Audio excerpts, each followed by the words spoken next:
The sirens howled through the night as Jake gripped the steering wheel tighter. His heart pounded louder than the roar of the engine. Flames danced across the rooftops of the small house at the end of Oak Ridge Lane. Smoke poured out of the windows. He slammed the brakes. Engine 4, we've got a live one. Possible rescue inside, he called into his radio. He grabbed his mask, threw on his helmet, and ran toward the front door. The air was thick with ash. Anyone inside? He shouted. But only the fire answered back with a crackling roar. Then a shape moved in the smoke. Low to the ground. Fast. A dog. Jake raised his axe, unsure for a moment. The German shepherd stepped out of the haze, black fur dusted with soot. Its eyes locked on Jake's. Not fear, panic, but not for itself. The dog barked once, then turned, and bolted down the hallway. Jake hesitated, then followed. The house groaned around him. He could hear the fire eating through the walls. "Let's move," he whispered under his breath. The hallway opened into a room glowing orange. But right at the door, the dog stopped. It turned to Jake and growled. "What are you doing? Get out of the way," Jake barked. He tried to step past, but the dog lunged, teeth bared not to bite, but to block. Jake stumbled back.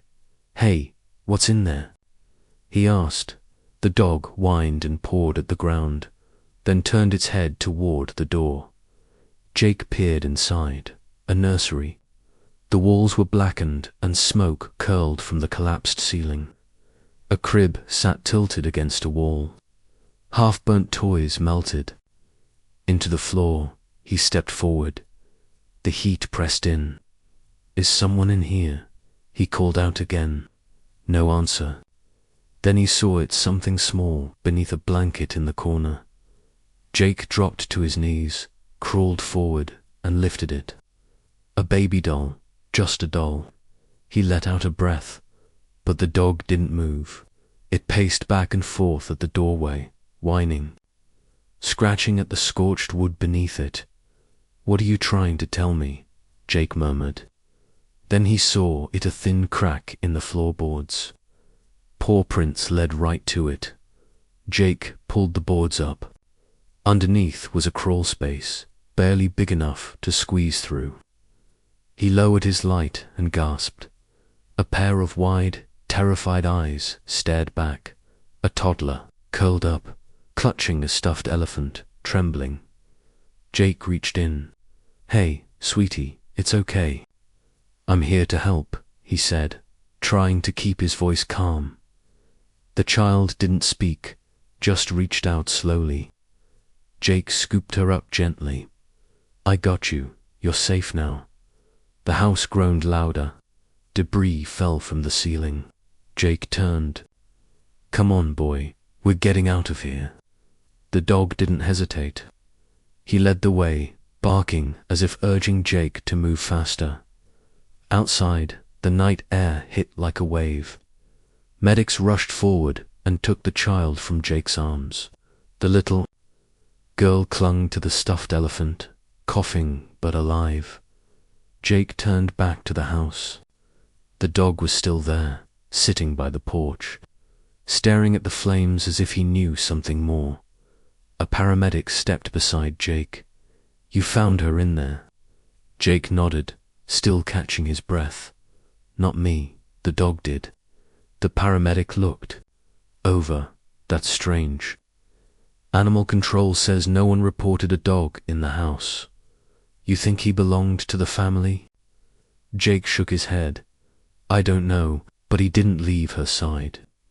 The shepherd finally walked over and sat beside Jake, tail low, eyes tired. Jake reached out and gently scratched behind his ear. "You saved her, didn't you?" he said. Softly. The dog didn't react much, just leaned into the touch for a moment. Sirens faded as backup units pulled in. The house, now mostly collapsed, smoked in silence. Animal control arrived a few minutes later. "That your dog?"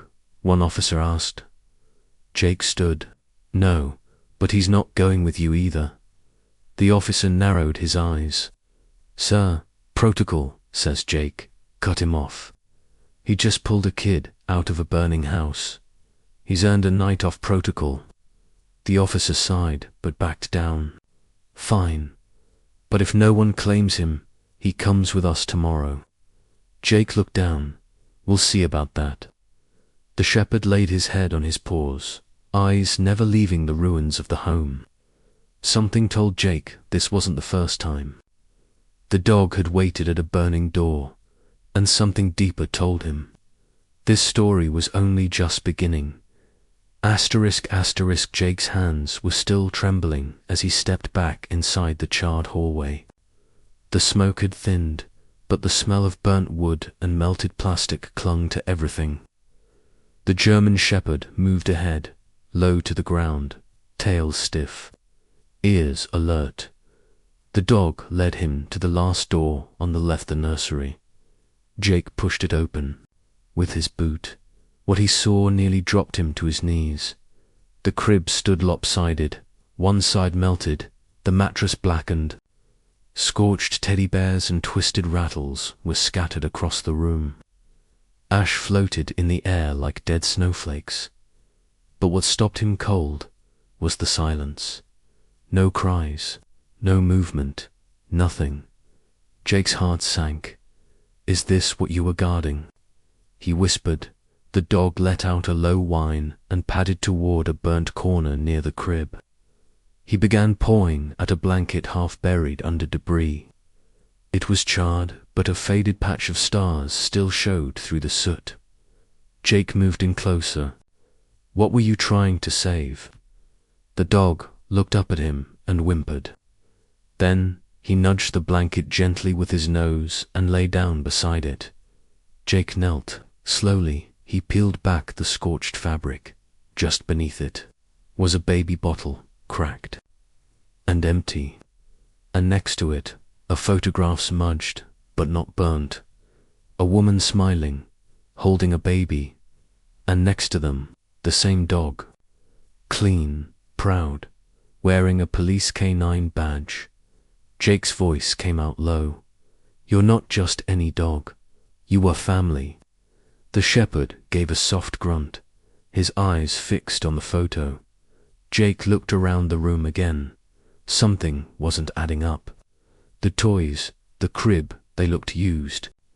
But there were no signs of a baby being here recently. No diapers, no blankets, except the one under the ash. "Where is she?" Jake muttered. The dog stood suddenly. He barked once, then darted toward the back wall. His claws scratched at a spot. Under the window where the floorboards looked slightly warped, Jake followed, dropping to his knees again. He pulled at the planks, heart pounding. One gave way with a snap. Beneath it just dust.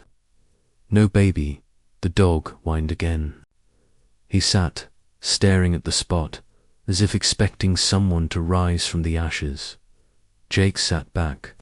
"You thought she was still here," he said softly. "You stayed. You waited." The shepherd didn't move. A firefighter peeked through the doorway. "Jake, everyone's out. Building's clear. You all right?" Jake nodded. "Yeah, just give me a minute." The man left. Jake turned back to the dog. "You knew her, didn't you? You knew the baby." The dog nudged the photo again, then rested his head on his paws. Jake carefully placed the photo in his jacket. "You're not done." "Not yet." He stood and gave one last glance at the burnt crib, then walked toward the door. The dog didn't move. "Come on," Jake called gently. "You led me here. Don't stop now." The dog looked up. Slowly, he stood and followed, casting one last glance over his shoulder. As they stepped outside into the night, Jake whispered to himself, "Someone took that baby before the fire, and you know who." He looked down at the shepherd beside him. "Don't you, boy?" The dog didn't bark, but his eyes said enough. This wasn't over. Not even close. Back at the station, Jake sat on the edge of the bench, elbows on his knees, staring at the German shepherd curled up beside him. The dog's eyes were half closed, but his ears twitched at every sound. He hadn't barked once since leaving the scene. Jake had filled out the incident report hours ago, but he hadn't left. Something about the way the dog stared at that burnt crib. It wouldn't leave his mind. A knock on the locker room door broke the silence. Officer Tran stepped in. "Jake, animal control's here. They say the dog has to come with them now." Jake stood up. "He saved a kid's life last night." Tran frowned. "Doesn't matter. They said he was aggressive. No owner listed. If he's not chipped or claimed, he's out of time." Jake clenched his fists. "Just give me 5 minutes." Tran sighed. "I'll stall them, but hurry." Jake knelt beside the dog. The collar was stiff with soot, but under the dirt, something caught his eye. A tag rusted and nearly unreadable. He scraped the edge with his thumb. Letters appeared. "Max K9 retired." Jake blinked. "You were one of us." Max opened his eyes but didn't move. Jake rushed to the computer at the front desk. He typed in the name. Max, German Shepherd, retired K9, Unit 19. A file popped up. Max had served 5 years with the force. His handler, Officer Emily Dawson. Jake whispered, "Wait. Emily Dawson. The report said she was killed on duty 2 years ago. Her partner, Max, was removed from service after the incident, labeled as unfit." Jake leaned back in his chair. His heart pounded. He called over to dispatch. "Hey, can you pull the file on Officer Dawson's last call?" A voice replied, "That case is sealed, Jake. You'd need special permission." Jake's jaw tightened. "Then I'll get it." He returned to Max and held up the tag. "You knew her, didn't you? You were trying to save that baby because you couldn't save her." Max didn't move, but his eyes locked with Jake's, and for a moment there was something recognition. A voice from the hallway called, "Officer, we're taking the dog now." Jake stepped out. "This dog is a retired officer. He's got a badge number, a service file, and a history. You're not putting him down." The animal control officer raised an eyebrow. "And who's taking responsibility for him?" Jake glanced back. Max had stood up and was slowly walking toward the door. Jake looked the officer in the eye. "I am." The man muttered something under his breath but walked off. Max stopped beside Jake and sat down. Jake stared at him. "I don't know what happened to her, but we're gonna find out. Together." And just like that, the bond had begun between a firefighter chasing answers and a broken K9 who'd never stopped searching for the truth. Asterisk, asterisk. Jake knocked on the peeling wooden door of a quiet house on the edge of town. He'd tracked the name down from Max's old service file, Sergeant Ray Harlan, retired. He was Max's supervisor back in the day. The door creaked open and a frail voice spoke. "You're the one asking about Emily." Jake nodded and, "Max, I need to know what happened." Ray stepped aside. "Come in. He's been waiting to be remembered." Inside, the air smelled like old paper and coffee. A shelf lined with framed pictures caught Jake's eye. One photo stood out, a young woman in uniform kneeling beside Max, both smiling. Ray sat slowly in a worn armchair. She found him in a shelter. He was all bones, ears chewed, tail between his legs. But she saw something in him. Said, "He's got fight left." Jake lowered himself across from him. Max sat at his feet, ears twitching at the old man's voice. They trained together. She taught him to trust again. He gave her everything he had. You never saw a tighter bond, Ray said. His voice cracked. Emily was light. That dog was her shadow. Jake leaned forward. What happened that night? Ray's hands shook as he held a chipped mug. She got a call. Domestic disturbance in an abandoned duplex. She radioed in, but backup never came. Dispatch got jammed. By the time we found her, he stopped, swallowing hard. Max was sitting by the door, wouldn't move, wouldn't eat, just waited. Jake's throat tightened. She was already gone. Ray nodded. Stab wound. Quick, they said. But Max had scratches, burns. He fought, God knows, he tried to protect her. Jake looked down at Max. The dog didn't flinch, just stared at the floor like he remembered every second. They said he failed, that he snapped, Ray said bitterly. But I know better. He stayed outside that house for 2 days. When we found him, he was guarding something. Jake raised an eyebrow. What was it? Ray motioned to a small box on the shelf. Jake opened it. Inside was a baby rattle, stained with ash. She had a daughter. No one knew but me, Ray whispered. The man she was trying to leave. He was the one inside that house. He knew. She planned to run. Jake felt a chill crawl up his spine. You think he started the fire? Ray nodded slowly. That baby was supposed to be with Emily that night. But Emily had dropped her off early at her sister's place. That's why she survived. Jake sat back, stunned. That means Max didn't just lose her. He's been trying to protect that child ever since. Ray looked at Max. He didn't forget. He was still doing his job, watching over her from the shadows. Jake swallowed hard. That house that burned last week, it belonged to Emily's ex. That's where we found Max. Ray's eyes filled with tears. Then he knew. He followed the threat. He tried again. Max let out a soft whimper. Jake reached down and stroked his head. You didn't fail her, boy. You never stopped fighting. Ray said quietly, he deserves peace. But he'll never rest until that girl's safe. Jake stood. Then I won't rest either. He looked at Max. You ready, partner? Max stood up slowly, eyes steady. Together, they walked out the door, 2 shadows chasing the past. Asterisk, asterisk. Jake sat at his desk long after the station emptied out. A single desk lamp lit the pile of files in front of him. He'd pulled every case tied to Officer Emily Dawson.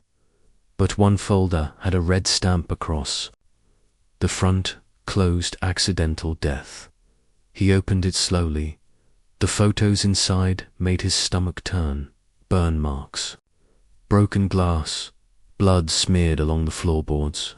And in one image, barely visible, Max, younger, eyes fierce, claws raking at a locked door. Jake whispered, why was the door locked? According to the report, Emily died during a burglary. Gone wrong, but Jake had been to that house. It wasn't just some random break-in. He flipped through more pages. The ex-boyfriend's name appeared again. Travis Bell. A history of domestic calls. 2 restraining orders. One dropped a month before Emily's death. Jake muttered, and yet, he was never charged. He pulled up Travis's record on the computer. It was nearly spotless. Just a few fines, a minor assault, all dismissed. Cleaned too neatly. Max, lying beside the desk, lifted his head. Jake held up the photo. You were trying to get in that room, weren't you? To save her. The dog stared at it, then let out a low growl. Jake opened a second file, marked property. Records the burned house Max had led him to. It used to belong to Travis Bell, sold 2 years ago, but tax records still listed him as the owner. Jake's jaw tightened.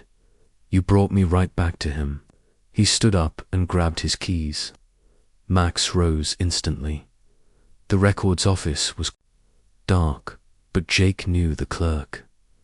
Lisa, I need something off the books, he said. She frowned. Jake, it's late.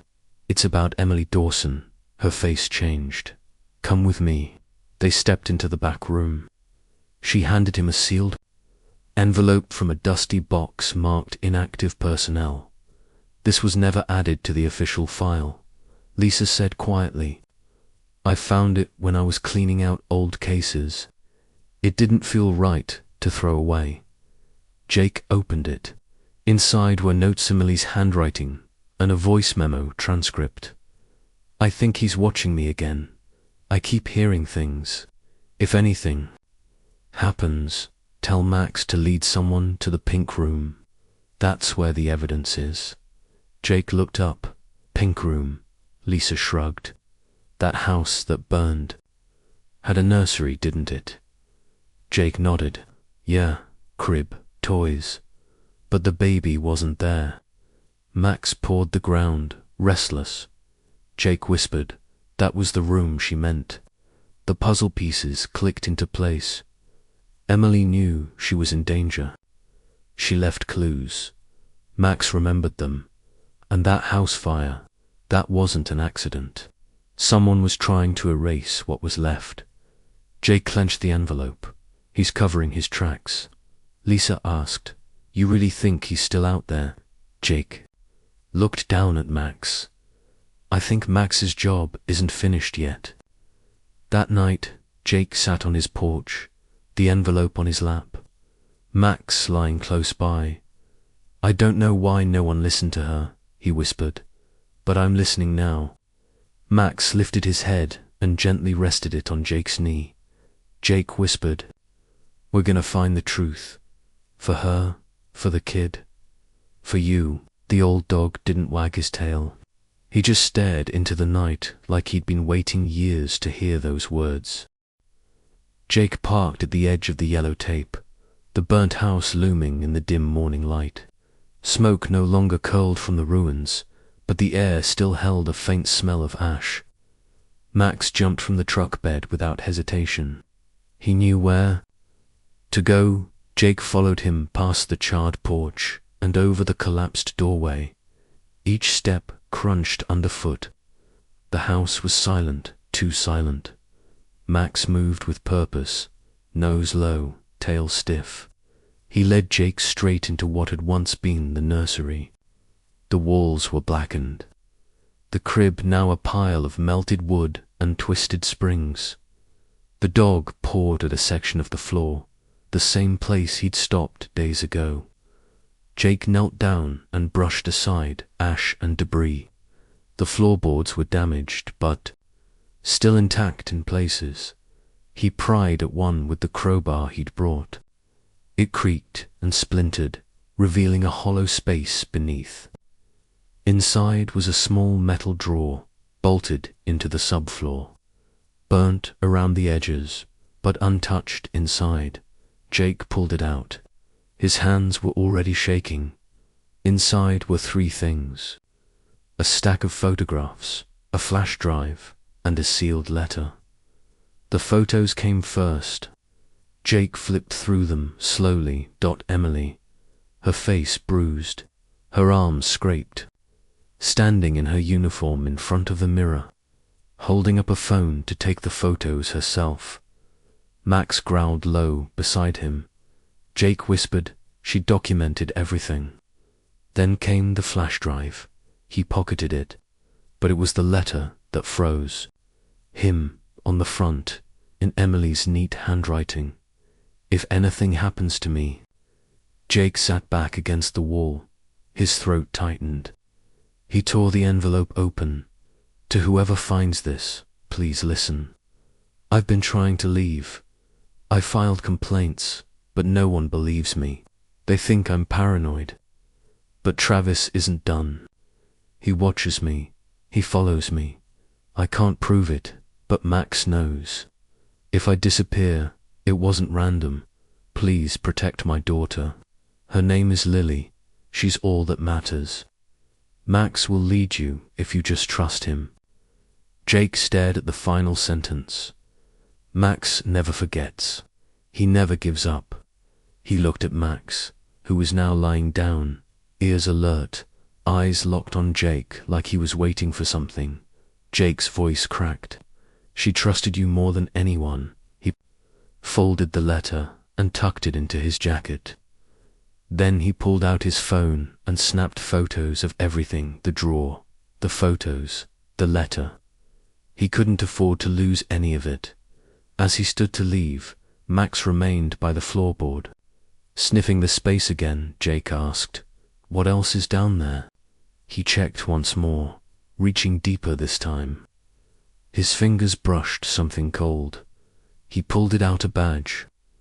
Emily's police badge. Burnt around the edges, but still legible. He held it tightly. "You kept it safe." Max let out a soft whine. And for the first time, his tail moved a slow, single wag. Outside, Jake stood under the cloudy sky, the burnt house behind him and Max at his side. He muttered, "You didn't just lead me here. You remembered every step, every piece." Max looked up at him, eyes filled with something more than memory. "It was purpose," Jake whispered. "Then let's finish what she started." And for the first time, Max nudged Jake's leg gently, like an old partner returning to duty. Jake sat alone in his apartment. Lights dimmed, flash drive trembling in his fingers. Max rested near the door, eyes half closed but ears still alert. Jake plugged the flash drive into his laptop. The folder opened with one file, a video dated 3 days before Emily's death. He clicked play. Emily's face filled the screen. Her hair was tied back, eyes tired, lips pressed together. She looked straight into the camera. "If you're watching this, something happened." Jake leaned forward, heart pounding. "I've tried everything," I reported him. "I begged for help, but no one's listening. They said Travis is clean now, that he's not a threat, but they don't know him like I do." Her voice cracked. "I can't sleep. I hear footsteps outside my window at night. My phone's been wiped twice. The locks keep getting changed. I know it's him." Jake felt his fists clench. She took a shaky breath. "I've hidden everything I could. Evidence, files, statements. If anything happens to me, Max will know. He always knows." She paused. "Please protect Lily. She's innocent. Don't let him near her." The screen flickered as the video glitched. "I don't want to die afraid," she whispered, "but I need someone to see me. To see Max. He's more than a dog. He remembers." Jake's eyes burned. He clicked pause. Max had lifted his head. Watching the screen, his tail moved, just once. Jake said softly, "You carried this for her, didn't you? You waited until someone was ready to listen." He opened the rest of the files, photos, voice memos, scanned documents. Everything matched what Emily said: harassment reports, ignored complaints, letters from her sister begging the department to act, Jake whispered. They buried it all. He stared at the laptop, then at Max. "You led me there on purpose. You knew exactly where to go." Max stood and walked over to Jake, sitting close. His eyes were calm, steady. "You didn't just survive the fire," Jake said. "You brought me to the one place that could prove she was telling the truth." Max let out a quiet huff. then laid his head on Jake's knee. Jake looked back at the screen. Emily's last words echoed again. He always knows. Jake whispered, "Then I'll follow your lead, Max, no matter where it goes." Outside, the wind tapped at the windows. But inside, Jake finally saw the truth, because Max never stopped showing it. Asterisk, Jake walked through the station with Max. Clothes at his side. The flash drive, Emily's letter, the bruised photos, they were all in a folder under his arm. His steps were fast, controlled, but inside, he was boiling. The moment he stepped into Captain Riley's office, the room fell. Quiet. Riley didn't look up. Jake dropped the folder on his desk. "We need to talk." Riley sighed. "Jake, it's been a long week." "Whatever it is," Jake cut him off. "It's about Emily Dawson." Riley's jaw tightened. "That case was closed years ago." Jake opened the folder and spread the photos across the desk. "It shouldn't have been." Riley looked down at the bruises, the blood, the letter. He didn't flinch, but he didn't look surprised either. Jake leaned in. "You signed off on this. You ruled it an accident." Riley folded his hands. The evidence said break-in. No forced entry. No witnesses. No reason to reopen it. Jake snapped. "She left proof. She said she was being followed. Her ex had a record. Max was there. He fought for her." Riley's eyes narrowed. "Be careful, Jake." Jake stepped back. "Are you threatening me?" Riley stood slowly. "I'm saying you don't want to dig too deep. You think you're the first one who's asked questions." Jake stared at him. "You covered for him." Riley said nothing. Jake pulled out a copy of the flash drive. "I already sent this to Internal Affairs. They're reviewing it now. There's no hiding it anymore." Riley finally raised his voice. "You're throwing your career away over a dead officer and a broken dog." Jake's hands clenched. "That broken dog never gave up on her, and I'm not letting her die in silence." Max let out a low growl. Riley looked down at him. "Keep that animal on a leash, Officer." Jake walked to the door. "He's more loyal than anyone in this building." As he stepped out, another officer handed him a message. "IA wants to meet tonight. They said it's urgent." Jake nodded. "Good. Let's bring the truth out into the light." Max followed. Close behind, his eyes never left the captain's door. He remembered everything. So did Jake, and now, so would everyone else. Asterisk. Jake unlocked his door just after midnight. The lights were off, but something felt wrong. He stepped inside and froze. Papers were scattered, drawers open, his laptop smashed on the floor. The envelope with Emily's letter was gone. "Max." Jake called, heart pounding, from the shadows near the back hallway.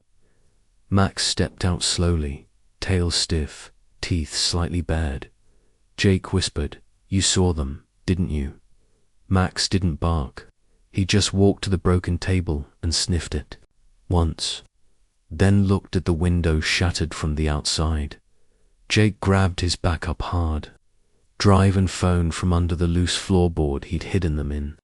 "They want the files. They're trying to erase everything." He checked the closet. Empty.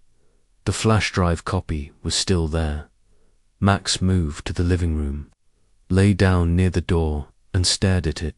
UNMOVING. Jake sat on the couch, flashlight in hand. He didn't speak.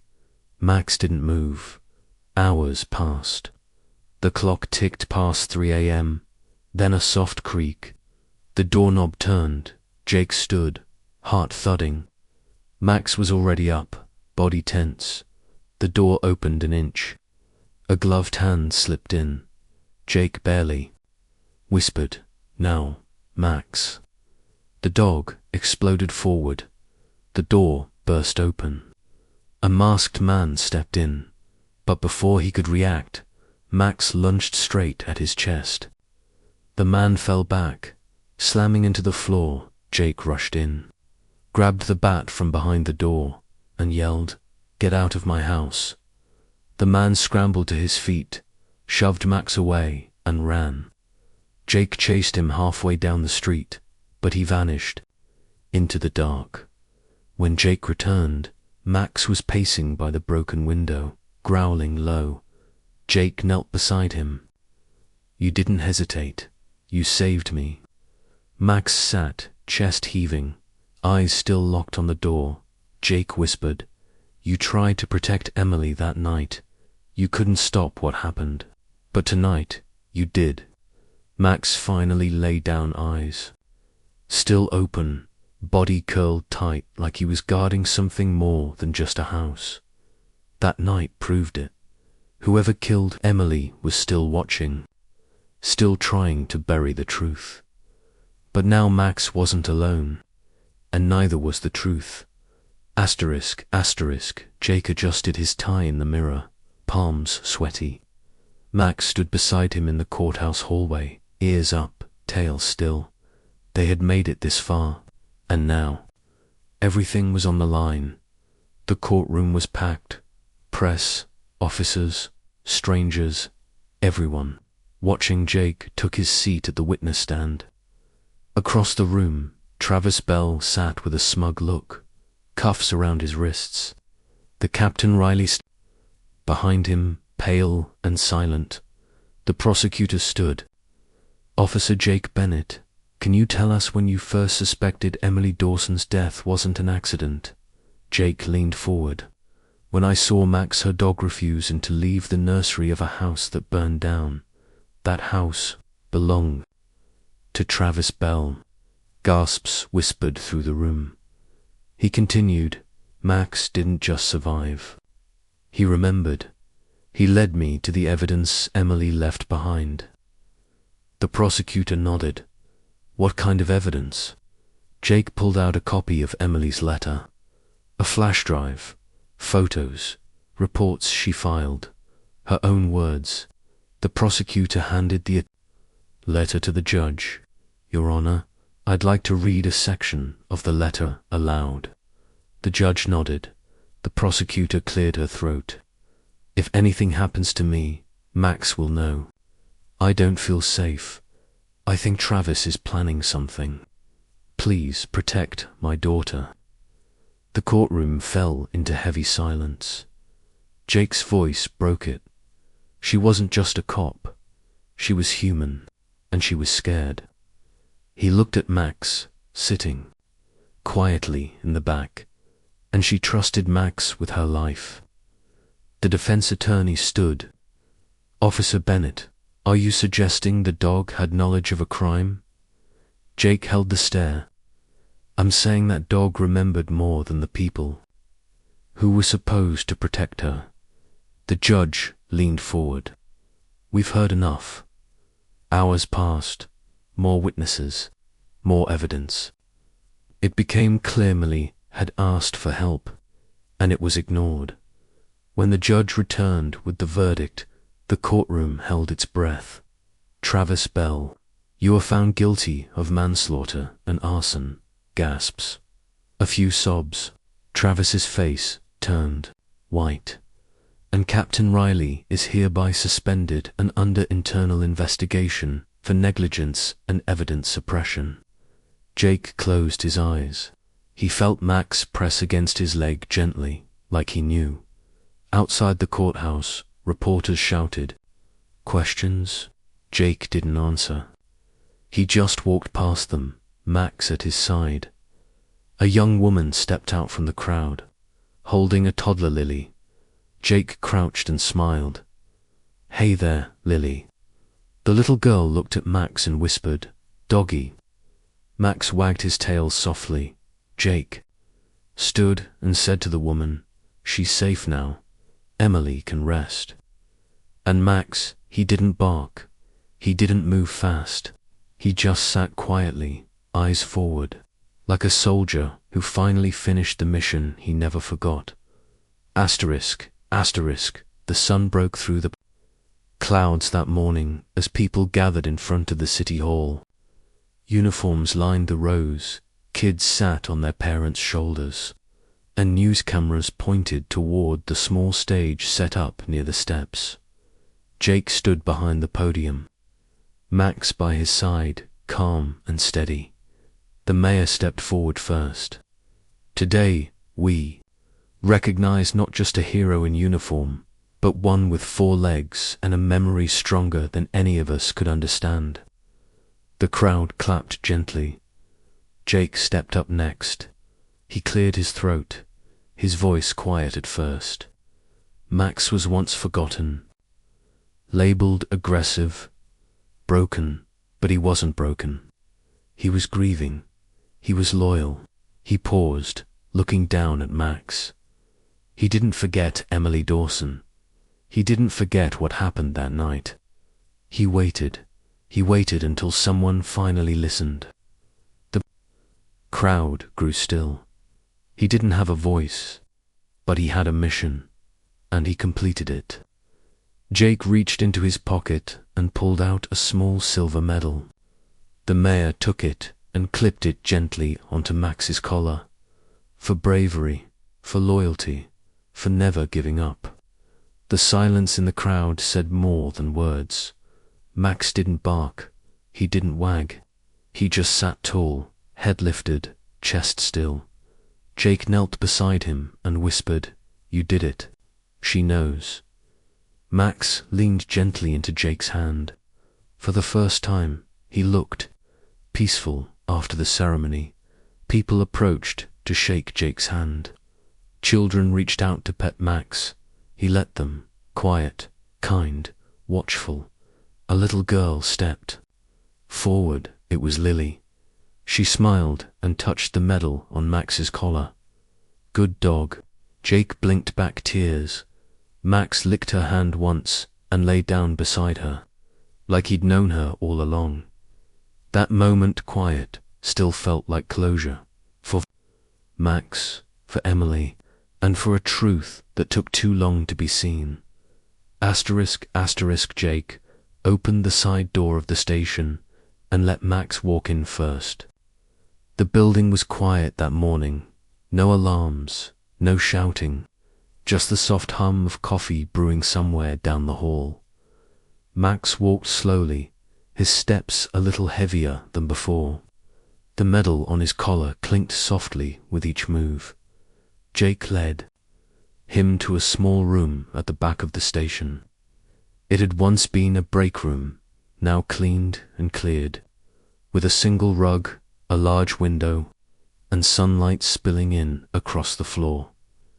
Jake knelt beside Max. "This is yours now," he said. "No smoke, no fire, just peace." Max didn't move at first. He just stared out the window, eyes blinking slowly at the bright morning light. Then, like he understood, he stepped forward and turned once in a circle.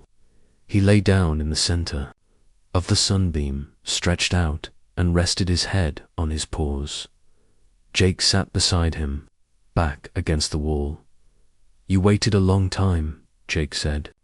"Longer than anyone should have to."